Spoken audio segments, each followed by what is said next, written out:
Hello everyone. What I intend to do in this video podcast is to walk through the solutions of project 1. I'm going to post this on Canvas and you can look it up and check your answers against the solutions here. All right. Now keep in mind you do need to work out all these questions on your own. All right.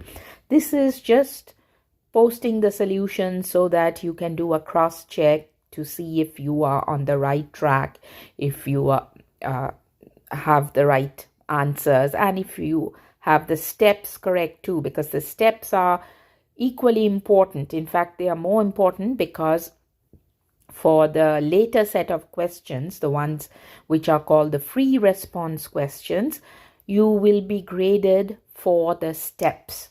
All right. So I'm going to begin with the multiple choice. Every test is going to have a set of multiple choice questions. So we'll go through that and then we will approach the free response questions. All right.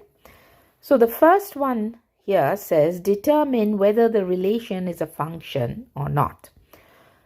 They have given us a set of ordered pairs rather, and we have to figure out by looking at the ordered pairs whether they represent a function or not.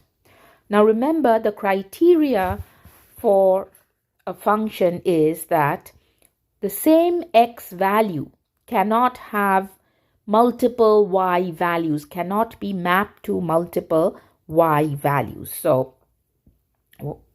the same x value, the same x value cannot be mapped to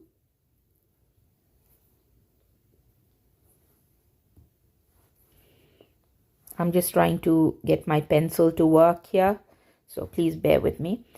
All right, the same x value cannot be mapped to more than one y value. This violates the definition of a function. All right, so that's what we are going to check for. We are going to look at the x values in these ordered pairs and see if they map to more than one y value. So the first one is -8, 4, which is fine.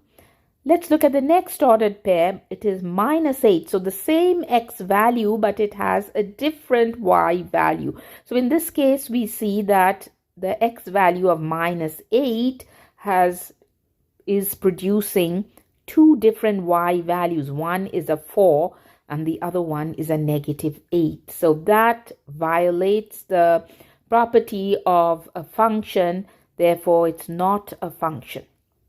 All right, that's going to be the conclusion. We don't even need to look at the other two ordered pairs.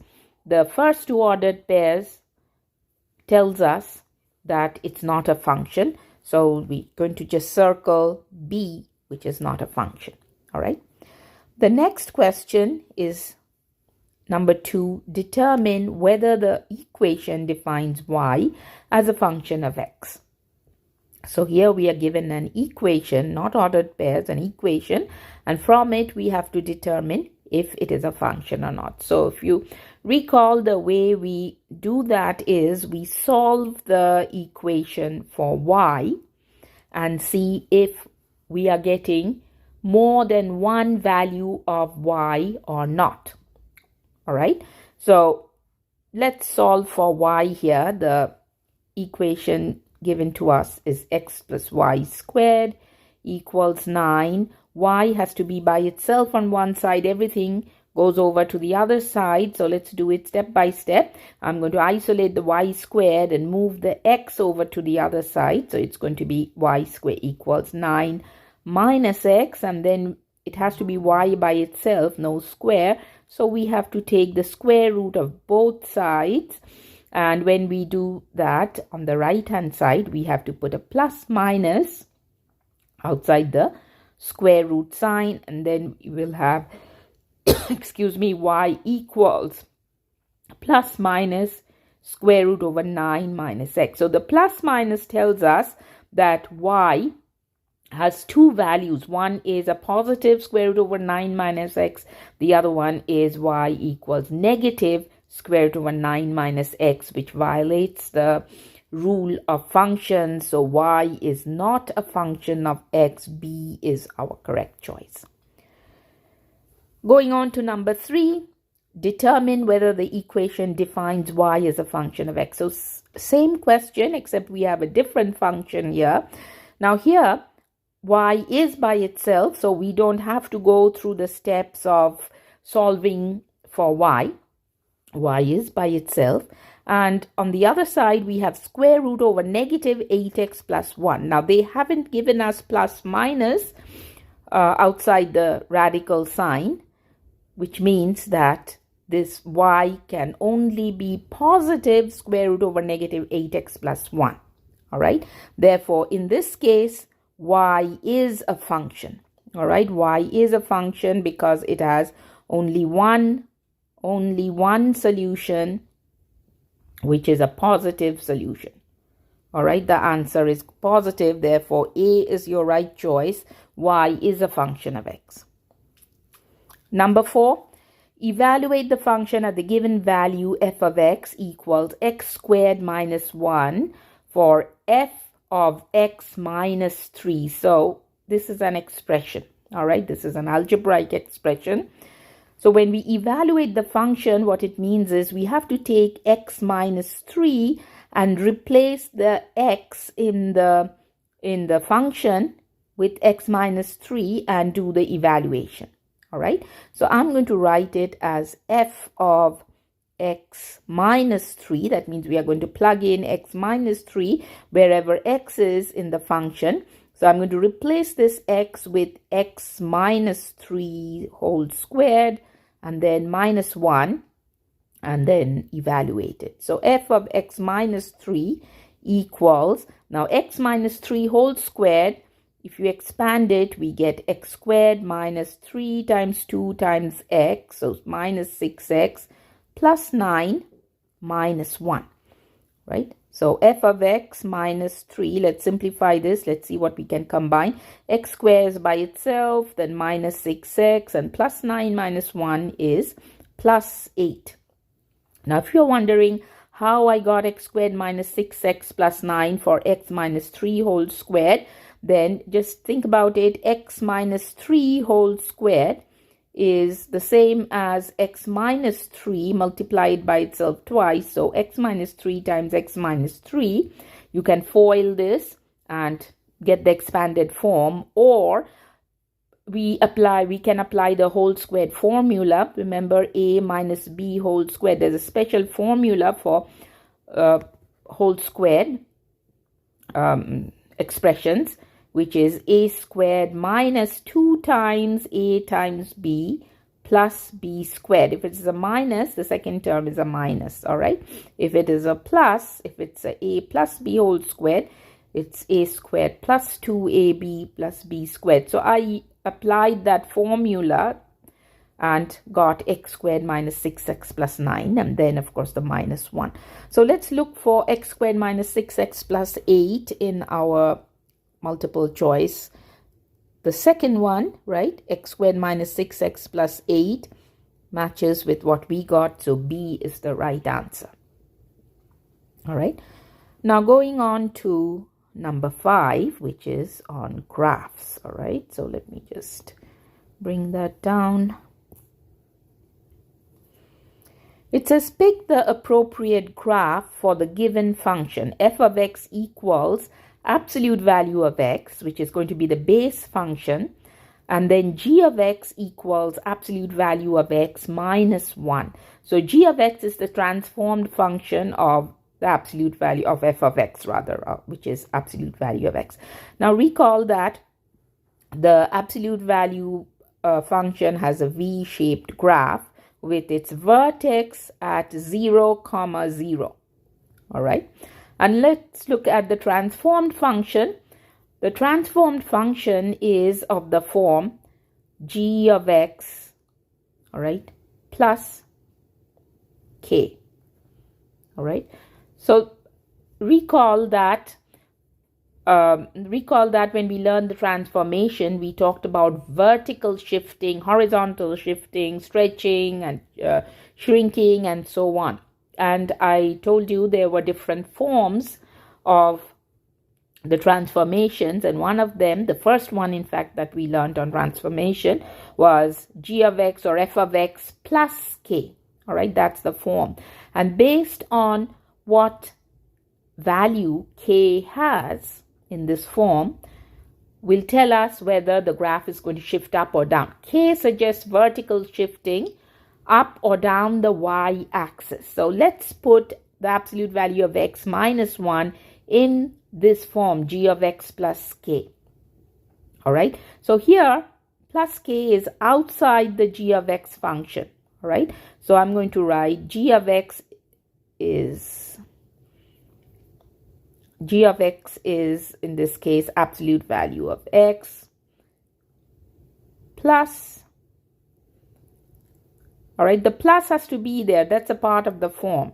So when you rewrite your expression, your function in the accepted form for transformations, make sure you show the plus. All right, so k will be -1. All right, k is -1. So when k equals -1, when k is -1, that means the graph, the transformed graph, will shift down the vertical axis, down the y-axis 1 unit. All right, 1 unit. So let's look for the graph that does that. The first one, we have the basic graph. This is the graph of the absolute value, the base absolute value function with vertex 0, 0,0. The other function, all right, is also a v, which has come down, which has slid down the y-axis at -1. All right, and that's what we were expecting based on this form, absolute value of x minus 1. So k was -1. We were expecting the graph to slide down the y-axis by 1 unit, and looks like A is going to be our answer. Let's look at the other graphs anyway. All right, so for B, we see that the base function graph is this one, right? The one with the vertex at 0,0. The other graph has moved up. All right, so this is not the right graph. This is not the right graph. Then the other one, actually in C and D, we see a downturned graph. All right, downturned graph suggests reflection. And the function that has been given to us does not talk about reflection. It would be a reflection if it was like this: g of x equals negative absolute value of x minus 1. In that case, it would be a reflection across the x-axis, but there's no minus outside absolute value of x. So, all right, it's positive. So it's going to be a V opening up. So A is the right choice. Moving on to number 6. This is a word problem that we need to create an equation of. All right. So let me read through it. It says a car rental agency charges $150 per week plus 30 cents per mile to rent a car. Express the weekly cost to rent the car F as a function of the number of miles driven during the week X. All right. So the number of miles, they say, is X. And then we have to extract some data from the wording and put them together in an equation. All right. So I'm going to read this again.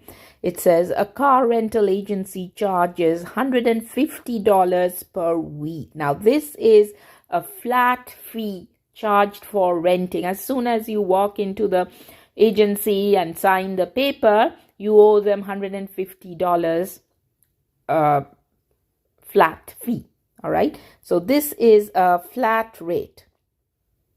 And then the rest of the cost will come from however many miles you drive the car. So number of miles is X, right? So per mile means this is going to be X, and for every mile that you drive, you pay 30 cents. So if you drive the car for just 1 mile, it's just 30 cents. So 150 plus the 30 cents. If you drive it for 20 miles, it's going to be 20 times 0.30, 30 cents.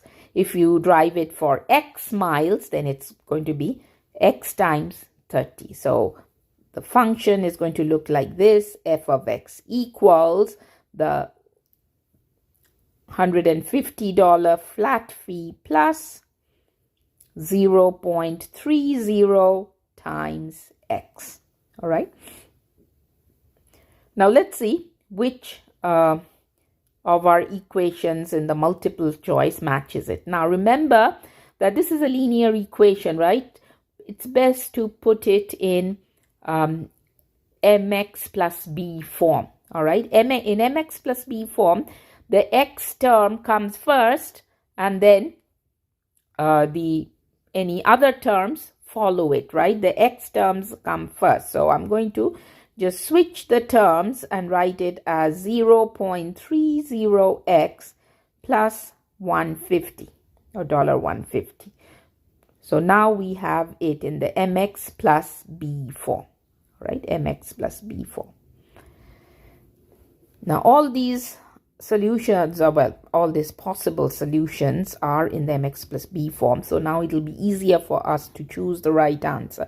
So the first one is f of x equals 0.3x minus 150, which is incorrect because of this minus sign. All right, here it clearly says it's plus $150 flat fee plus however many miles you drive, you have to pay 30 cents per mile.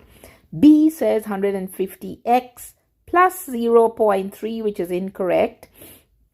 B means what B is suggesting is we are paying $150 per mile, which is incorrect, right? The x should go with 0.3. We are paying 30 cents per mile, and $150 is the flat fee. C says f of x equals 0.3x plus 150, which matches with what we got here. All right, it matches with what we got, so that's going to be the right choice. But let's look at D. D, f of x equals 150.3. This is not even an equation, so we can just discard that one. Okay, let's go on to the next one, which is again determining from a graph whether this graph is that of a function or not. So number 7 says use the vertical line test to determine whether or not the graph is a graph in which y is a function of x. So earlier we solved a problem of figuring out where from ordered pairs whether they represent a function or not, and then from an equation, and now we're just given a graph. We have to determine whether it represents a function or not.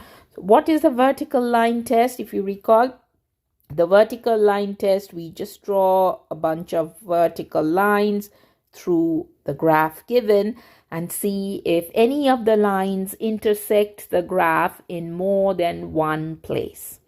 All right, here we clearly see that the lines intersect, the vertical lines intersect in more than one place, in 2 places. Therefore, it is not a function. All right, not a function. Why? Because as vertical line intersects the graph in more than one place. All right, therefore it's not a function. Going down to number 8, it says identify the x and y intercepts of the graph below. So by looking at the graph, we will have to determine what the coordinates of the intercepts are.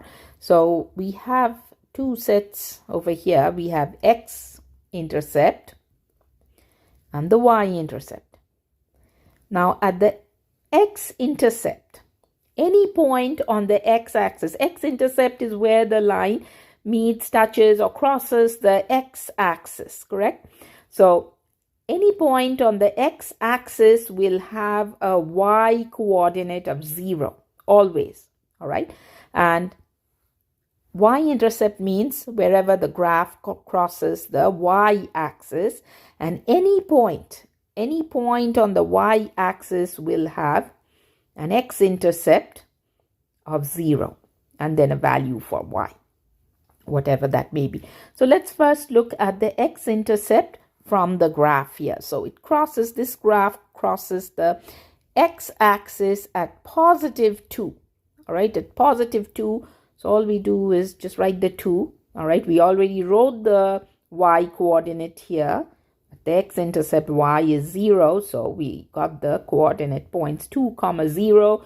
For the x-intercept, the y-intercept is at 1, 2, 3, 4, 5, 6, 7, 8. This is negative 8, right? This is negative 8 and this is positive 2. So just write negative 8 for the y coordinate. So the two intercepts are at 2, 0 for the x-intercept and y-intercept 0, negative 8. Now let's look at the choices given to us. So we pick the right choice.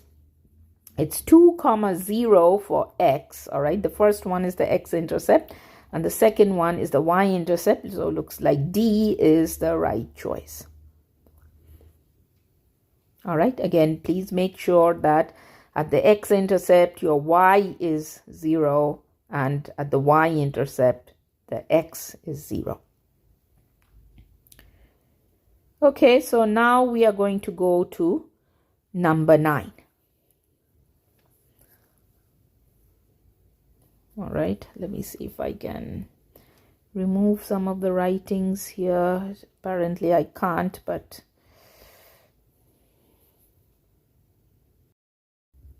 now let's look at number 9, which is choose the appropriate graph for the given equation.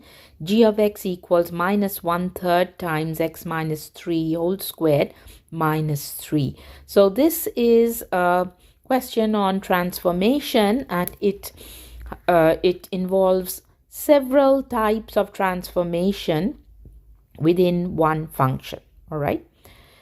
So the base function is x squared. Right, there is a square in this equation, so the base function is going to be x squared, which is f of x, correct? So that's the base function, f of x equals x squared. And I'm going to write the form of a combined transformation. I'm going to write it out, and then we are going to try to fit this equation into the form of the transformation. So the form is a times x minus h squared plus k. All right. So we have to find values of a, h, and k, and then from there determine how the graph is going to look like, how it's going to be different from the base function. So f of x equals x squared is an upturned u with the vertex at 0, 0, right? 0, 0. So the transformation is going to tell us which direction the graph is going to shift or stretch or slide, all right? So first let's try to fit this equation into the form a times x minus h whole squared plus k. So over here, a is going to have the value minus 1/3, and then x, and then minus, this minus and this minus should match, and then 3, and then square, then plus, we have a minus 3 here, so I'm going to write minus 3 within brackets. So k has a value minus 3, h has a value of positive 3, and a has a value negative 1/3. All right. Now k suggests vertical shifting. So if k is a negative value, then the graph shifts k units down the y-axis. So k is -3, so it should slide down. It moves down y-axis. Negative means down, y-axis by 3 units. All right. H suggests horizontal shifting. So H is +3. H is 3, +3. That means it shifts right along the x-axis, by 3 units. By 3 units, correct? Right. And A, now, if A is negative, then it suggests reflection across the x-axis. And if A is a value between 0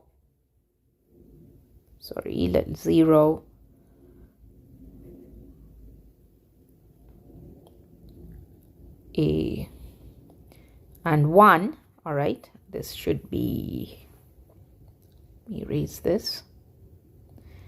If A is a value between 0 and 1, then it's going to be a broad graph, broader than the base graph, all right? So that suggests it's going to be, it means it's going to be a shrunk graph, all right, vertically shrunk. So I'm going to just, it's easier to figure out a broader graph than a shrunk graph, all right? So broader graph than the base graph. So now that we have all this, let's go through the choices and see which one meets. Now, this A has 2 graphs upturned, right? It has an upturned graph based on the negative sign with A. It should be a reflected graph. In other words, it should be a downturned graph. That's what the reflection across the x-axis means. It should be a downturned graph. Here we see both graphs, the base graph and the transformed graphs, are upturned, so this is not an appropriate choice. Let's look at B now. B has a downturned graph, so at least this criteria matches. The next one is K being -3, we expect it to slide down along the y-axis by 3 units. Yes, the transformed graph has slid down 1, 2, 3 units along the y-axis. H says it should shift right towards the right side along the x-axis by 3 units. From here, right means 1, 2, 3. So that is where the vertex should have been. This graph here is showing a horizontal shift to the left. So this again is not the right choice. B is not the right choice either. C, here in number C, we see the transformed graph is upturned, so it violates the condition that it has to be a downturned graph, which is a reflection across the x-axis. So this one is not appropriate either, but let's look at D. So D is the right choice, but let's verify it anyway. So here, just a second.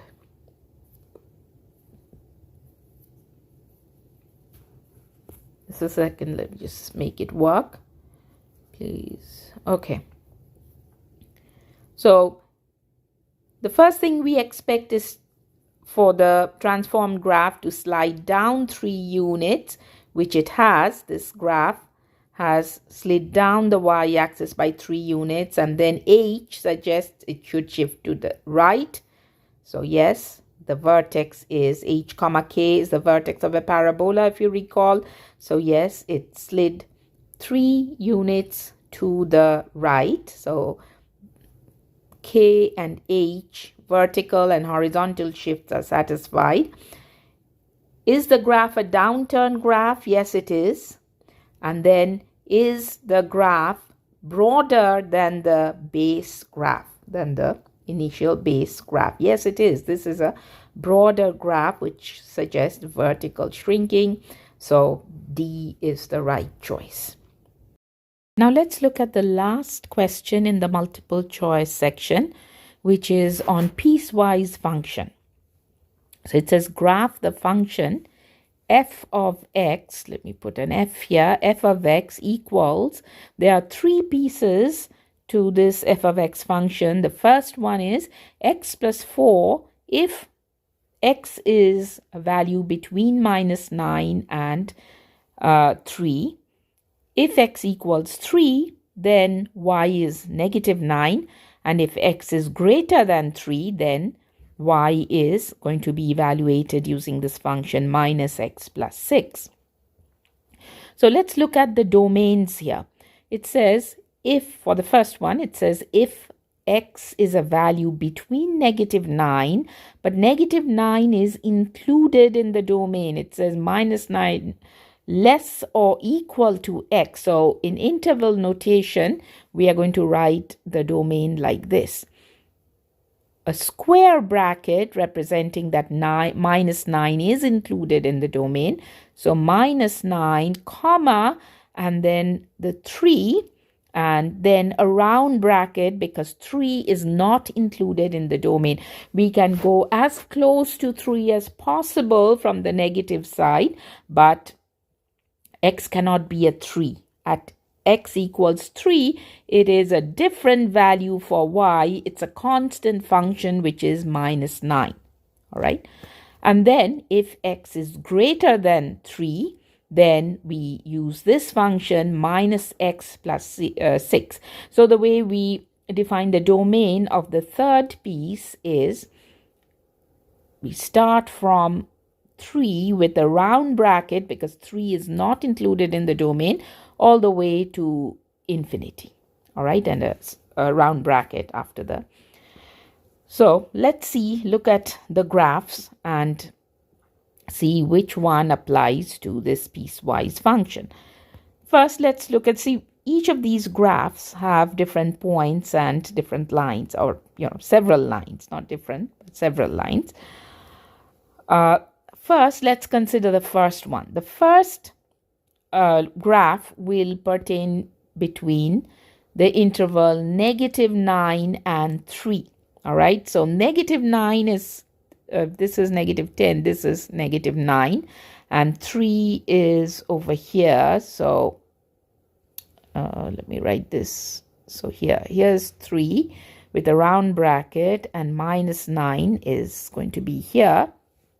All right, now look at this graph. First of all, x plus 4 is a linear function. It's a linear equation, so it's going to have a straight line as its graph, which this one is. But let's look at the ends of this line. All right, at the lower end we have a solid circle.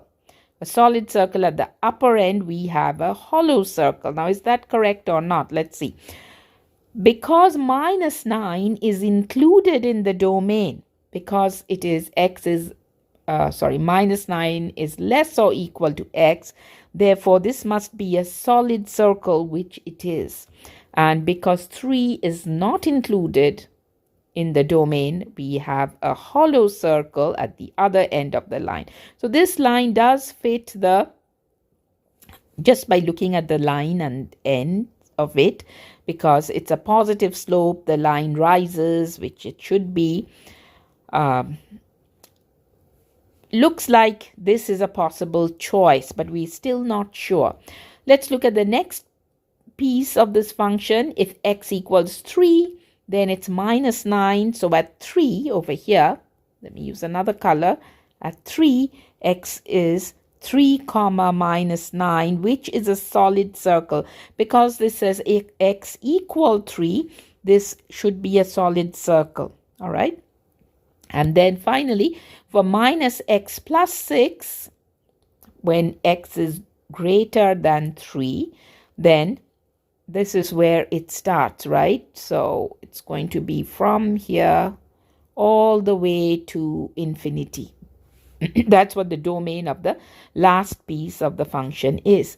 We are going to follow this function minus x plus 6. Now, again, this is a linear function, so it's going to have a straight line as its graph, but because it has a negative slope, it is a falling line, right? It drops down from left to right. Let's look at this circle at the upper end of the line.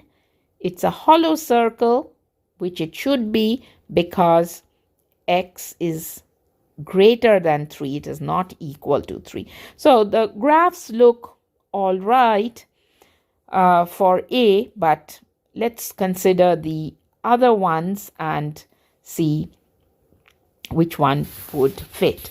As far as B is concerned, all right, this minus 9, x equals minus 9, being a hollow circle, eliminates B from our choice. All right, so we don't have to look at anything else. All right, so and also this one here, you see 3 comma negative 9, 3 is included. It says x equals 3, therefore this should have been a solid circle. So this B is definitely not our choice. Let's look at C. Now C and A are fairly similar, so we will consider that. But before that, let's see if D should also be considered or not. Now D and B, D should also be eliminated because look at this hollow circle at negative 9. We said it should have been a solid circle because minus 9, x equals minus 9 is included in the domain. So this should have been a solid circle. D gets eliminated as well. Therefore, the choice will be between A and C. Now, the only difference, again, you have to kind of focus closely. The only difference we see is in this line. All right, this line here intercepts the x-axis at negative 5. This is negative 5, whereas here the x-intercept is at negative 4. Now, which one is correct? That's the only difference I can see. Let's look at the other line, the dropping line. This has its x-intercept at 6, and this one also has its x-intercept at 6. So the only difference we can spot here is the x-intercept of minus 5 versus minus 4. So let's quickly check, and this is the graph of the first piece, right? So that's x plus 4. So f of x equals x plus 4. So we are going to find the intercept, the x-intercept of this line. So how do we do that? Remember, at the x-intercept, y is 0. At the x-intercept, let me write that. At the x-intercept, y is 0. We just have to find the point on the x-axis where the line touches. So all we do is we plug in 0 for f of x and solve for x. Therefore, we have 0 equals x plus 4. Solve for x, that means x equals negative 4, right? We move the plus 4 over to the other side, it becomes a negative 4. So we get x equals negative 4, which is the x-intercept of this line. So A is now eliminated. It's not the right choice. It's C, which is the right answer. So when you're answering this question, what are the things we considered? We looked at the domain. All right. We looked at the graphs. All right. We realized that these are linear functions, so these should be straight lines. The first one has a positive slope, so it should be rising up. For the last one, it's a negative slope. It should be dropping down. We looked at the end points, which one should be a solid circle, which one should be a hollow circle. If the x value is included in the domain, then it should be a solid circle. If not, it should be a hollow circle. And then finally, we looked at the x-intercepts to to choose between the shortlisted graphs, right? The shortlisted two choices.